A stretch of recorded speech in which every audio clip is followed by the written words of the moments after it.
हमारे Islampur sub division में science नहीं है। अगर साइंस नहीं है तो गरीब का बच्चा डॉक्टर बनेगा कैसे?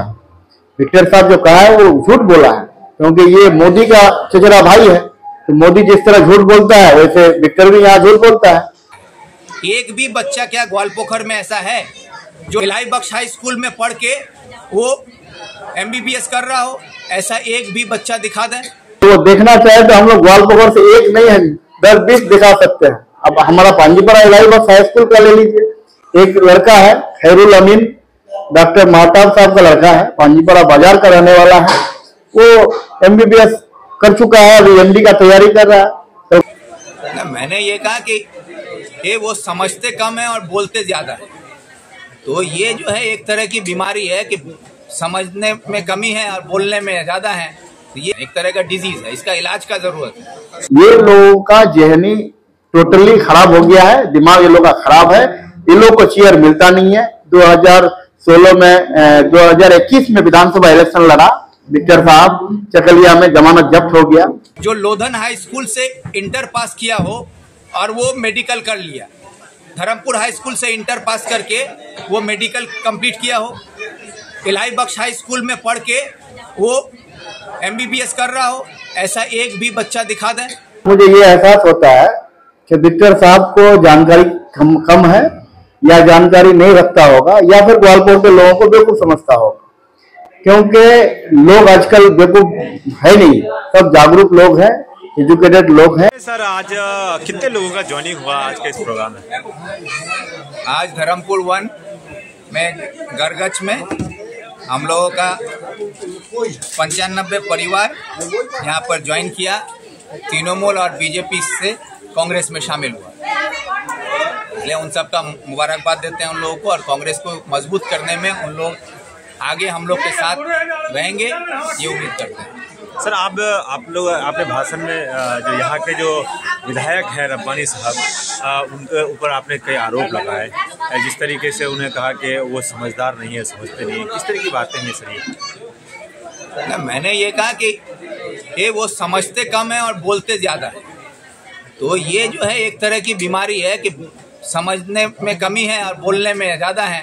तो ये बैलेंस जो है गड़बड़ा जाता है, इसको बीमारी कहते हैं, एक तरह का डिजीज है, इसका इलाज का जरूरत है। इसलिए हम कह रहे हैं ये बात कि कई जगह वो तकरीरों में दीदी का गुणगान करने में ये बोलते हैं कि अब हमारे इलाके में डॉक्टर पैदा हो रहा है, अब इसका बच्चा डॉक्टर, उसका बच्चा डॉक्टर, ये बोल रहे हैं। तो जो डॉक्टर बन के आ रहे हैं ग्वालपोखर के, मैं उन बच्चों को मुबारकबाद देता हूँ। लेकिन मेरा ये सवाल है कि जो भी बच्चे डॉक्टर बन के आ रहे हैं या आला मुकाम हासिल कर रहे हैं, उनके घर में वालिद के पास इतनी सलाहियत है कि वो अपने बच्चों को बाहर पढ़ा रहे हैं, उनका बच्चा मेडिकल करके आ रहा है। एक भी बच्चा क्या ग्वालपोखर में ऐसा है जो लोधन हाई स्कूल से इंटर पास किया हो और वो मेडिकल कर लिया, धर्मपुर हाई स्कूल से इंटर पास करके वो मेडिकल कंप्लीट किया हो, इलाही बख्श हाई स्कूल में पढ़ के वो MBBS कर रहा हो, ऐसा एक भी बच्चा दिखा दें। क्योंकि हमारे इलाके के बच्चों के पास सरकार ने वो ऑप्शन ही नहीं छोड़ा है, क्योंकि मेडिकल करने के लिए साइंस पढ़ना होगा, और किसी भी स्कूल में हमारे इस्लामपुर सब डिवीजन में साइंस नहीं है। अगर साइंस नहीं है तो गरीब का बच्चा डॉक्टर बनेगा कैसे? अब मुझे ये एहसास होता है कि विक्टर साहब को जानकारी कम है, या जानकारी नहीं रखता होगा, या फिर ग्वालपोर के लोगों को बेवकूफ समझता होगा। क्योंकि लोग आजकल बेवकूफ है नहीं, सब जागरूक लोग हैं, एजुकेटेड लोग हैं। इलाके के लोग बहुत अच्छी तरह से जानते हैं कि कौन सही बोल रहा है। रब्बानी साहब कहे हैं कि हमारे इलाके के बहुत सारे ऐसे बच्चे हैं जो डॉक्टर बन रहे हैं, इंजीनियर बन रहे हैं, WBCS भी बने हैं ग्वालपोखर में। तो रब्बानी साहब का बात गलत नहीं है। ग्वालपोखर के लगभग ज्यादातर स्कूलों से कोई ना कोई मेडिकल का स्टूडेंट आपको मिलेगा। विक्टर साहब जो कहा है वो झूठ बोला है, क्योंकि ये मोदी का चचेरा भाई है। तो मोदी जिस तरह झूठ बोलता है वैसे विक्टर भी यहाँ झूठ बोलता है, लोगों को बरगलाना चाहता है, लोगों को गुमराह करना चाहता है। क्योंकि 2011 के बाद वो उनका भाषण में आया है कि 2011 के बाद एक स्टूडेंट दिखा दीजिए। अगर वो देखना चाहे तो हम लोग ग्वालपोखर से एक नहीं है 10-20 दिखा सकते हैं। अब हमारा पांजीपरा इलाही बख्श हाई स्कूल का ले लीजिए। एक लड़का है खैरुल अमीन, डॉक्टर महताब साहब का लड़का है, पांजीपरा बाजार का रहने वाला है। वो MBBS कर चुका है, अभी MD का तैयारी कर रहा है, कलकत्ता PG में ये है, पोस्टेड है। तो इस तरह का बहुत है, अगर हम गिनवाना चाहेंगे तो हर स्कूल से कोई ना कोई निकलेगा।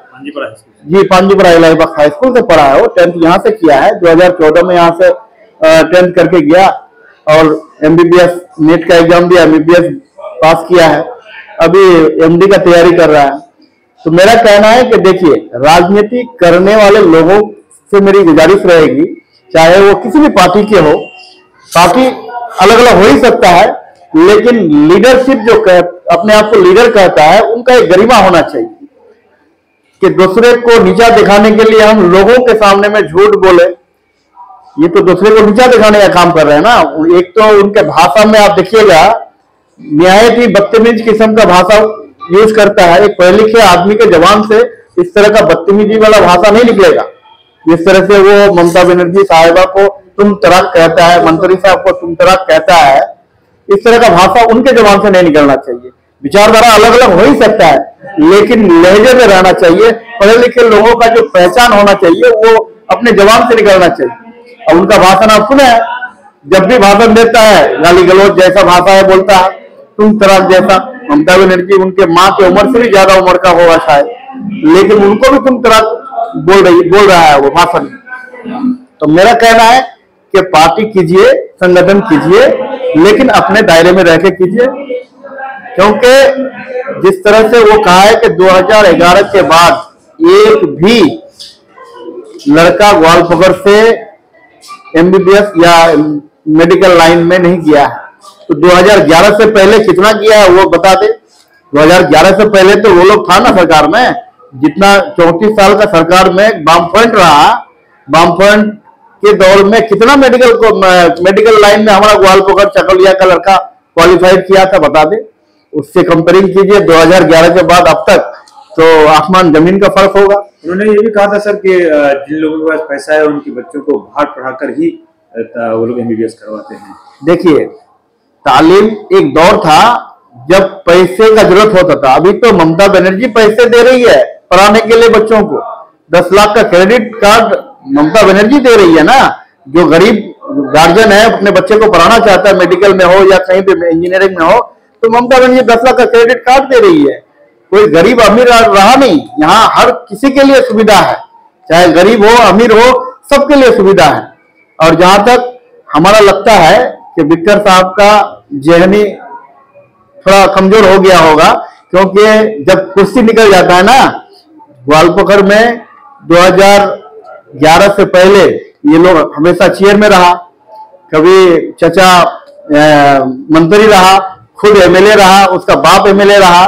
तो जब कुर्सी निकल गया हाथ से, लोग उन लोगों को कलर पकड़ के उतार दिया चेयर से। उतारने के बाद अब लग रहा है कि हमारे पीछे तो कुछ है नहीं, लोगों को बरगलाए, लोगों को झूठ बोले, झूठ बोलकर लोगों को बरगलाकर मंत्री साहब का छवि खराब करे, ममता बनर्जी का छवि खराब करे। लेकिन ग्वालपकर के लोग समझदार हैं, अच्छी तरह से समझ रहे हैं कि कौन क्या बोल रहे हैं और कौन क्या कर रहे हैं। और एक बात कहता है बीच बीच में कि ग्वालपकर में एक भी ICDS, एक भी प्राइमरी स्कूल, एक भी SSK स्कूल दिखा दीजिए जो TMC के गवर्नमेंट में हुआ है। तो गवर्नमेंट में जो समाज में डेवलपमेंट किसे कहता है? डेवलपमेंट उसे कहता है कि समाज को जिस चीज का जरूरत है वही ना करेंगे। अब ICDS, SSK ऑलरेडी पहले से बना हुआ है, प्राइमरी स्कूल बना हुआ है, हाई स्कूल बना हुआ है, तो उसको बनाने की जरूरत नहीं है, उसका जरूरत तो पूरा हो चुका है। अब जरूरत है हमारे इलाके में ITI कॉलेज का। ITI कॉलेज हम लोगों ने बनवाया, मॉडल स्कूल गुत्ती में बना है, फायर स्टेशन का जरूरत था, गुत्ती में बना है, बड़ा बड़ा ब्रिज ग्वालपकर में जो वर्षों से नहीं हो पाया था 34 साल के दौर में, वो हमारा इस दौर में TMC गवर्नमेंट के दौर में बन के तैयार है।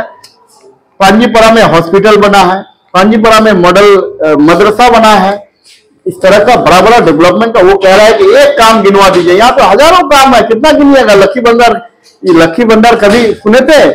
कोई स्टेट में नहीं था। पहला लक्की भंडार बंगाल में ममता बनर्जी की रहनुमाई में हो रहा है, और सारे जितने भी बंगाल के महिलाएं हैं सभी महिलाएं पा रही है, खुश है, महिलाएं बहुत खुश है कि ममता बनर्जी जैसी नेत्री हमें मिली है, और ममता बनर्जी हमारे इलाके के लिए, हमारे समाज के लिए बेहतर काम कर रही है। ये विक्टर साहब जो कह रहा है कि ICDS, MSK, SSK नहीं हुआ है, तो उसका जरूरत ही नहीं, तो बनाने का क्या जरूरत है? अभी जरूरत है हमारे इलाके को रास्ता का, जरूरत है ब्रिज का, जरूरत है मॉडल मदरसा का, कॉलेज का, ये सब बनवाने के लिए हम लोग लगे हुए हैं। 90% काम ग्वालकोर का जो जरूरत है वो पूरा हो चुका है, 10% बाकी है, धीरे धीरे ये भी पूरा होगा। आने वाले वक्त में और किसी चीज का डिमांड होगा इलाके में तो वो भी बनाया जाएगा। सरकार तो बेहतर काम कर रही है। ये लोगों का जहनी टोटली खराब हो गया है, दिमाग ये लोगों का खराब है। ये लोगों को चेयर मिलता नहीं है। 2016 में 2021 में विधानसभा इलेक्शन लड़ा विक्टर साहब, चकलिया में जमानत जब्त हो गया। 2024 में लोकसभा इलेक्शन लड़ा, कहीं कोई घाट का नहीं रहा। लोग बखूबी जानते हैं, जो थोड़ा बहुत हमारे कौम का लोग जात भाई बोल के विक्टर को वोट दिया था, आज वही लोग कह रहे हैं कि हम लोग मतलब अपना वोट को बर्बाद कर दिया विक्टर को देकर। तो आने वाले वक्त में अगर कोई इरादा है उनका कि लोगों को झूठ बोलकर बरगला कर ग्वालकोर के लोगों को खासकर हम मतलब अपने पाले में ले लेंगे, ये नामुमकिन है। ये TMC का दौर है। यहाँ TMC अभी और भी 2-3 टर्म तक रहेगा। ममता बनर्जी जब तक है, TMC गवर्नमेंट तब तक रहेगी। आप लोग माथा ना लगाएं, आप लोग अपना राजनीति करते हैं, विरोधी राजनीति में रहिए और इत्मीनान से रहिए, क्योंकि आप लोगों का हाथ कुछ आने वाला है नहीं। वोट आप लोगों को पब्लिक देगा नहीं, इसलिए आप लोग माथा मत लगाइए। और इस बात को ध्यान में रखिए कि लीडर का अपना उसूल होना चाहिए। झूठ बोलकर दूसरे लीडर को बुरा भला बोलकर आप अगर अच्छा बनना चाहते हैं, ये कभी नहीं हो सकता है। आप अपने अच्छाई को बयान कीजिए कि हम क्या क्या किए हैं और क्या क्या करना चाहते हैं। ये दूसरे को गाली देना, ये तो लीडर का पहचान नहीं है।